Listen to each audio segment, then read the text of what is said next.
Ya. Assalamualaikum warahmatullahi wabarakatuh. Salam sejahtera buat kita semua. Semoga pada hari ini kita semua dalam keadaan sehat walafiat ya. Nah, untuk lebih barokahnya pembelajaran kita hari ini, kegiatan kita hari ini, alangkah baiknya diawali dengan kita sama-sama berdoa ya. Mari kita berdoa sesuai dengan kepercayaan kita masing-masing. Berdoa dimulai.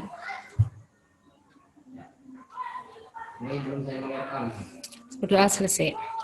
Oke, saya lanjut saja Bapak Ibu ya.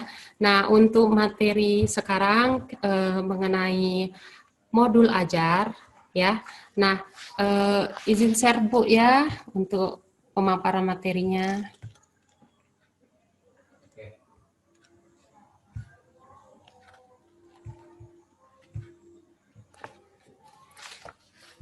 Udah kelihatan Bapak Ibu?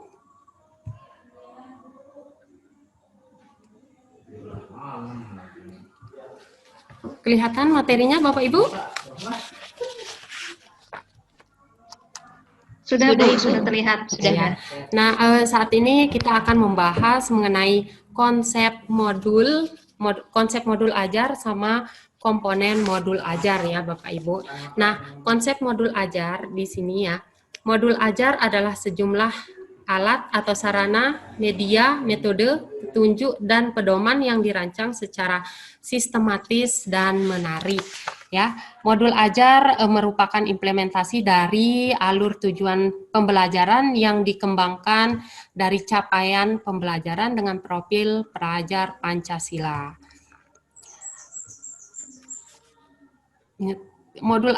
Modul ajar disusun sesuai dengan fase atau tahap perkembangan peserta didik, mempertimbangkan apa yang akan dipelajari dengan tujuan pembelajaran dan berbasis perkembangan jangka panjang ya. Nah, untuk komponen modul ajarnya, komponen modul ajar dalam satuan pendidikan diberi kebebasan ya untuk mengembangkan modul ajar sesuai dengan konteks, lingkungan, dan kebutuhan belajar peserta didik. Kemudian modul ajar dilengkapi dengan komponen yang menjadi dasar dalam proses penyusunan.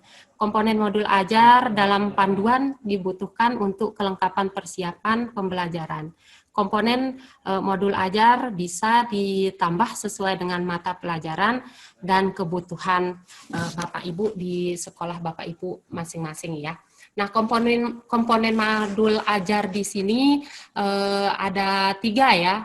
Yang terpenting di sana ada yang pertama itu komponen modul ajar yang pertama itu informasi umum. Nah, pada informasi umum ini ada bagian-bagiannya ya. Nah, pada informasi umum ini berisikan yang pertama itu identitas sekolah, kemudian yang kedua itu kompetensi awal, yang ketiga profil pelajar Pancasila, yang keempat itu sarana dan prasarana, dan yang kelima itu target peserta didik.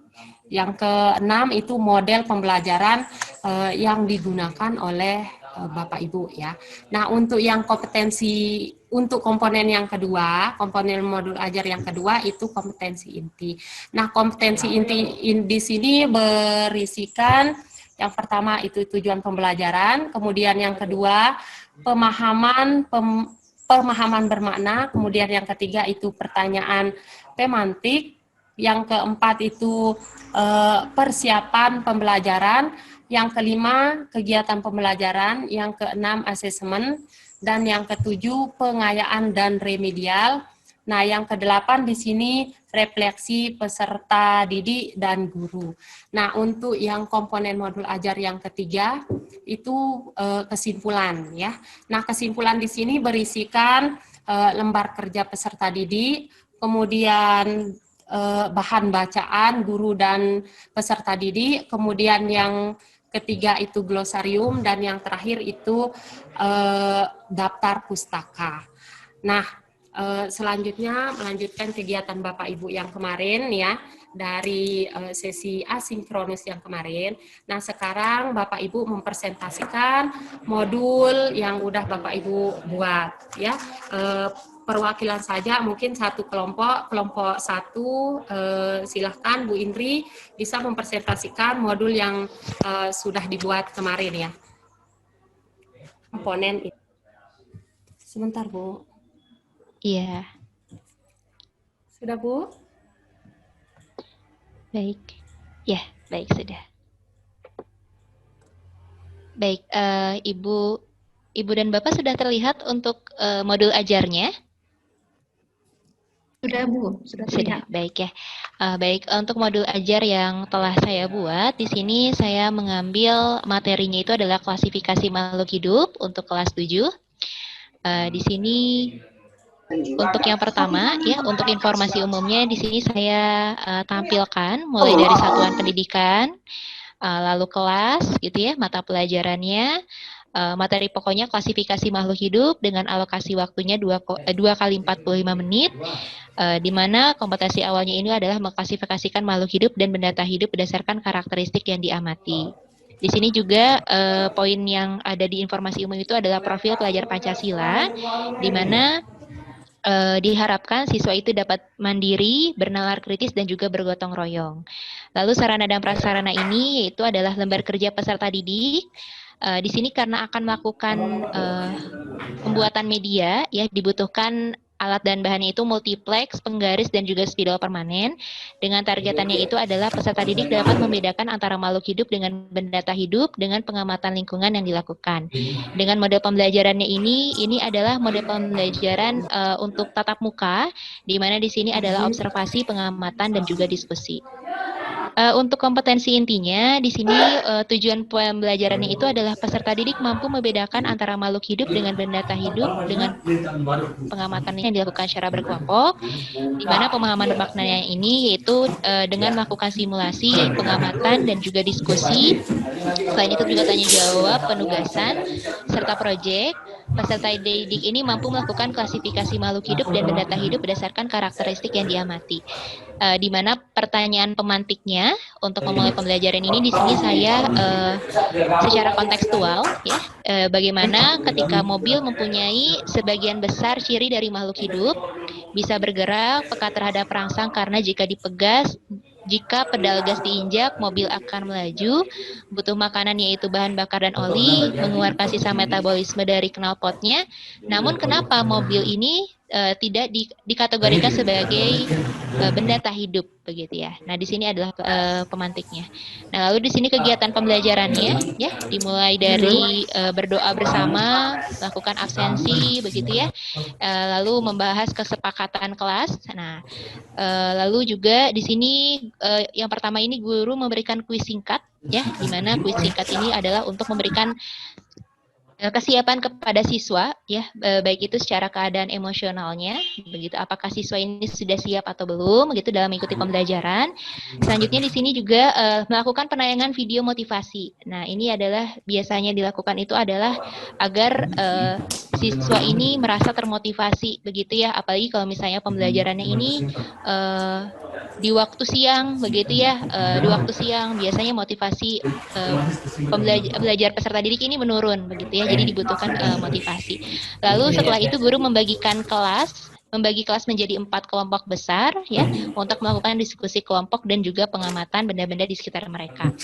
Untuk kegiatan intinya yang pertama ini adalah studi kasus, di mana guru ini memperlihatkan video pembelajaran mengenai klasifikasi makhluk hidup dan benda tak hidup.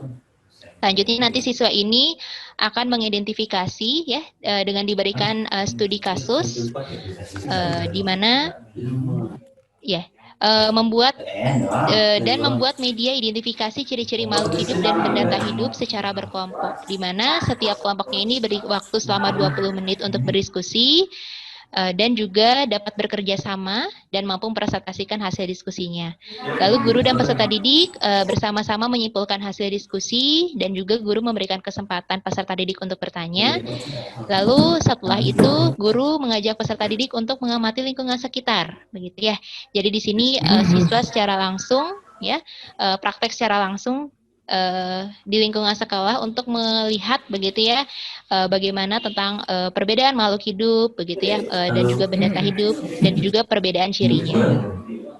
Untuk penutupnya ini yaitu setelah kembali ke kelas, begitu guru mengajukan pertanyaan, kira-kira hal menarik apa yang kalian temukan pada saat pengamatan, begitu ya. Lalu di sini juga guru meminta peserta didik untuk melakukan umpan balik dan menuliskannya pada secari kertas. Lalu guru menyampaikan materi yang akan disampaikan pada pertemuan selanjutnya dan guru menutup pembelajaran. Untuk asesmen yang digunakan yaitu asesmen diagnostik non-kognitif ya tadi ya di awal. Dan juga asesmen diagnostik kognitif. Lalu untuk asesmen formatifnya itu berupa lembar observasi, penilaian diskusi, penilaian diri, dan penilaian teman sebaya. Lalu selanjutnya di sini saya tidak mencantumkan lampiran pengayaannya ya, jadi hanya memberikan penjabaran saja. Jadi pengayaan diberikan kepada peserta didik yang memiliki capaian pembelajaran melebihi rata-rata kelas, dan remedial diberikan kepada siswa yang memiliki capaian pembelajaran kurang dari rata-rata kelas. Selanjutnya di sini adalah refleksi peserta didik dan guru, di mana peserta didik merefleksikan ketercapaian pembelajaran dan menerima perlakuan yang harus didapatkan berdasarkan hasil ketercapaian setelah pembelajaran sebagai bekal pada pembelajaran berikutnya yang direfleksikan bersama guru. Lalu di sini adalah lampirannya, lampiran modul ajar. Yang pertama karena di sini siswa membuat media identifikasi ciri-ciri makhluk hidup ya, dengan melihat video pembelajaran tadi. Di sini siswa menggunakan bahan multiplex ukuran 60 kali 90 penggaris dan spidol permanen. Di sini siswa menuliskan kira-kira untuk misalnya gambar yang pertama apakah itu masuknya makhluk hidup atau benda tak hidup gitu ya. Jadi nanti dicantumkan di sini.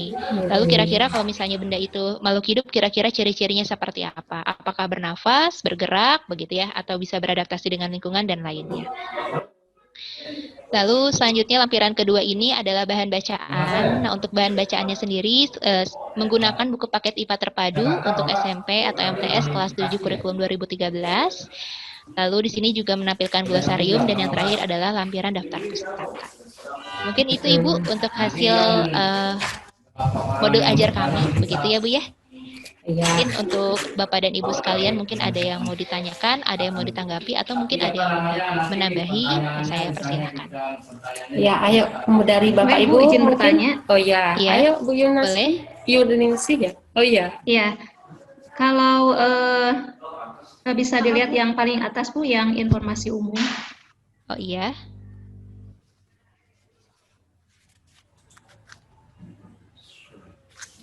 Ya Ibu, ini kurang ini ya? Sudah terlihat. Baik. Nah, untuk kompetensi awal itu berarti sama dengan kompetensi prasyarat ya kalau dulu gitu. Iya betul, iya Bu. Ya? Jadi betul. Jadi kompetensi awal ini ya sebagai kompetensi prasyaratnya, cuman hanya memang katanya saja mungkin yang diganti. Ya betul. Ya, terima kasih. Ya Ibu. Terima kasih Bu Indri sama Bu Yuningsih ya. Nah, mungkin cuman ini ya yang bisa kita bahas untuk hari ini. Mungkin cuman Bu Indri aja yang presentasi. Nah, kita ambil kesimpulan dari pembelajaran kita hari ini ya. Ibu, jadi kesimpulan yang dapat kita ambil dari materi modul ajar ini, modul ajar yang baik itu harus memenuhi 3 komponen yang tadi ya, yaitu yang pertama informasi umum, kemudian kompetensi inti, dan yang terakhir itu lampirannya. Nah, mungkin pertemuan kita hari ini kita cukupkan saja sampai di sini ya Bapak Ibu.